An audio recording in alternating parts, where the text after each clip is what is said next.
Ya, terima kasih teman-teman ya yang telah melihat beberapa hari ini bergejolak terjadinya bahwa fenomena-fenomena ini telah diperlihatkan oleh dunia ya, Indonesia maupun di luar negeri juga ya, bahwa apa yang telah dituduhkan kepada orang yang bersangkutan ya, RS dan T ya, maka dengan sekian lamanya ini akhirnya kejaksaan menentukan mengambil sikap sehingga bahwa berkasnya sudah lengkap dan dinyatakan berkas tersebut keseluruhannya sudah diserahin, sehingga Kejaksaan Tinggi DKI Jakarta menyatakan telah P21. Koridor hukum bahwa P21 itu dengan artinya prosedur-prosedurnya sudah dilewati, kemudian barang bukti juga sudah siap. Nah, akhirnya kan bahwa Kejaksaan Tinggi DKI Jakarta meminta kepada Polda Metro Jaya dengan tahapnya yang terakhir adalah tahap 2. Nah, sehingga bahwa tahap 2 ini perlu dilakukan karena para pelakunya membuat suatu kegaduhan, berkomen-komen sehingga mendorong selalu membuat masyarakat ini menjadi kebingungan, atau masyarakatnya juga melihat tidak ada berita lain hanya selain dia saja gitu loh, sehingga ini kan kejenuhan-kejenuhan terhadap masyarakat. Nah, akhirnya Polda Metro Jaya ini juga diberikan suatu bahwa perkara ini harus diserahkan ya, diserahkan artinya bahwa yang bersangkutan itu RS dan T harus diserahkan ke kejaksaan untuk penyelesaian dalam pokok perkara.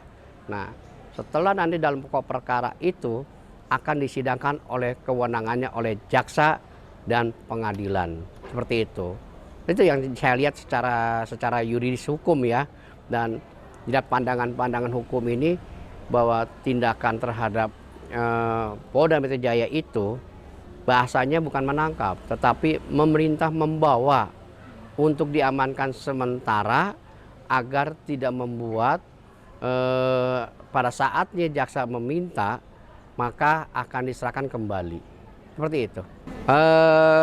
Begini ya, maka dengan adanya suatu surat membawa ini atas berdasarkan undang-undang ya, undang-undang menyatakan bahwa ini ditahan sementara agar orang yang bersangkutan tidak melakukan hal-hal yang sudah dilakukan yang sebelumnya ya. Nah, kemudian kalau saat ini harus bisa mengatakan bahwa beberapa komen juga beberapa praktisi hukum ya, kenapa sih harus dilakukan penahanan, kenapa sih harus dibawa ke rumah sakit Kramat Jati, kan di Polda Metro Jaya juga ada. Melihat bahwa kehidupan para pelaku ini kan narasinya itu kan pemikirannya tinggi. Kalau misalnya di Polda Metro Jaya di Dokes dianggap bahwa ini alatnya tidak lengkap, maka perlu diketahui kenapa dibawa ke rumah sakit umum Kramat Jati khusus Polri ya, supaya mereka itu ada alat-alat yang mengatakan bahwa sakit organ tubuhnya bisa dicek. Karena wajib kalau kepolisian itu menahan orang itu dicek kesehatannya, organ tubuhnya. Takut di dalamnya dia pada saat itu dalam keadaan sakit benar atau tidak. Nah, akhirnya kan dilimpahkan bawa ke rumah sakit itu untuk diobatin dan diperiksa sesuai dengan prosedur-prosedur yang ada di dalam proses perundang-undangan. Seperti itu. Jadi kalau ada yang mengatakan bahwa kenapa dokter nggak dipanggil, ini kan dokternya ada, betul ada, tetapi ini kan para pelakunya kan bukan orang yang dikatakan seperti ya masyarakat umum, tetapi dia juga punya keilmuan itu punya bicaranya juga kan di luar daripada narasi yang dipikirkan secara umum. Makanya takut nanti membuat kegaduhan-kegaduhan, persoalan yang pertama proses hukumnya belum selesai, tetapi dia bisa membuat berasumsi kepada para yang lain, sehingga bahwa ini diamankan dan diperintahkan untuk pada saatnya akan diserahkan kepada kejaksaan. Pada saat Jaksa DKI Jakarta minta, maka yang bersangkutan sudah siap dan diserahkan kembali gitu. Kalau orang ingin ditahan istilahnya tahan kota ya, ada tahan rumah, ada tahan kota ya. Kalau mereka itu berdua, umpamanya RS dengan si T ingin melakukan hal itu, dia membuat surat sebelumnya, kemudian berhentilah untuk melakukan hal-hal yang negatif. Carilah narasi-narasi yang positif untuk dapat melindungi dirinya sendiri. Apa yang telah dituduhkan itu betul nggak? Kalau misalnya terjadinya misalnya sekarang dia ditahan, ternyata yang benar itu siapa? Tentu yang ditahan itu yang tidak benar. Sehingga seperti itu. Makanya bahwa saat ini para komen netizen maupun beberapa praktisi juga nggak terlalu signifikan. Ya artinya welcome saja. Artinya kewenangan terhadap kepolisian itu artinya sudah sesuai dengan prosedur, dan Kapolri pun juga memberikan juga statement itu adalah suatu kewenangan dan proses-prosesnya pun juga dijalani sesuai dengan prosedur hukumnya. Ya, kalau misalnya si A, si B, praktisi lain tahan di rumah, terus kemudian juga keinginan tahan di kota, saya ngalamin bahwa orang yang berbuat baik itu tentu dia tunduk pada aturan, bukan melawan aturan. Nah, sehingga bahwa kebijakan itu penegak hukum ambil positifnya. Pertama, dia ini bertanggung jawab akibat resikonya. Kedua, dia tidak melakukan mengulangi atas perbuatannya. Terus kemudian dia tidak melakukan sesuatu membuat gaduh kepada masyarakat, ya. Dan kemudian terakhirnya bahwa dia ini betul meyakinkan bahwa dia ini melakukan penyesalan terhadap apa yang dilakukan. Itu walaupun umpamanya dia bilang ini salah, menurut dia pandangan dia salah. Sekarang kalau misalnya dilihat kita secara hukum ya, berani nggak tunjukkan aslinya? Kan tidak ada. Makanya dia kopi demi kopi akhirnya menjadi permasalahan. Itu yang menjadi masalah. Sekarang bukan persoalan ijazah. Persoalannya adalah mencemarkan, memfitnah, menghasut terhadap masyarakat maupun kepada orang lain. Ini yang jadi masalahnya. Masalah tentang ijazah nggak dipersoalkan. Tidak ada itu ijazah. Ya, gitu loh. Nah, biarkanlah mereka berstatement, tetapi kita hanya lihat mengawasi statement itu.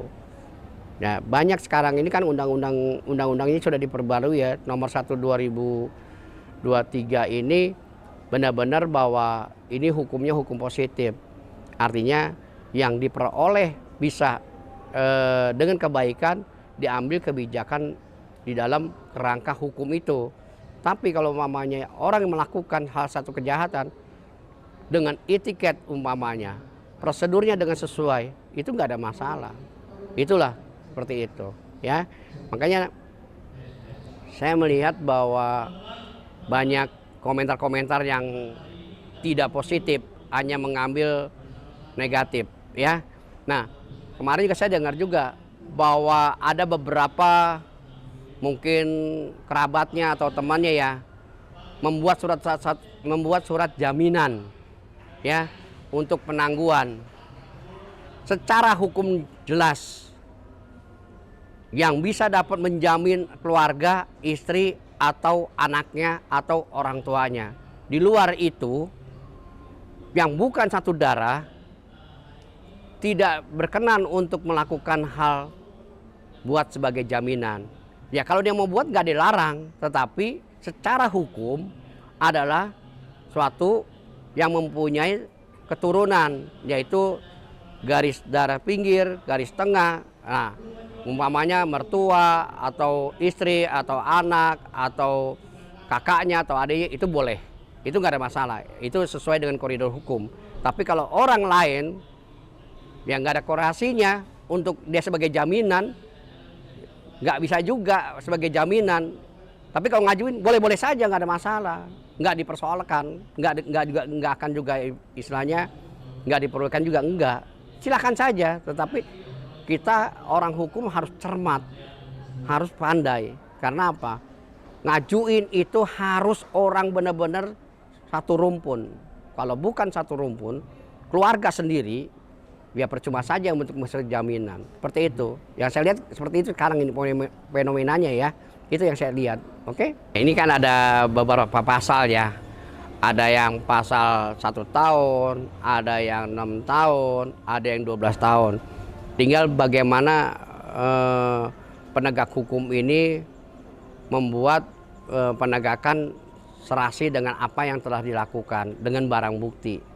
Nah, dilihat nanti fakta persidangannya.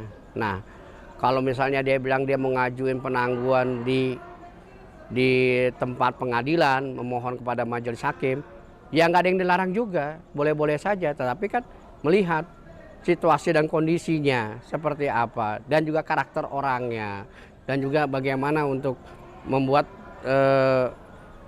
sampai terjadi apa-apa, ya nanti akhirnya kan institusi negara sendiri yang akan rugi karena tercorengnya tidak ada penegasan hukum. Seperti itu.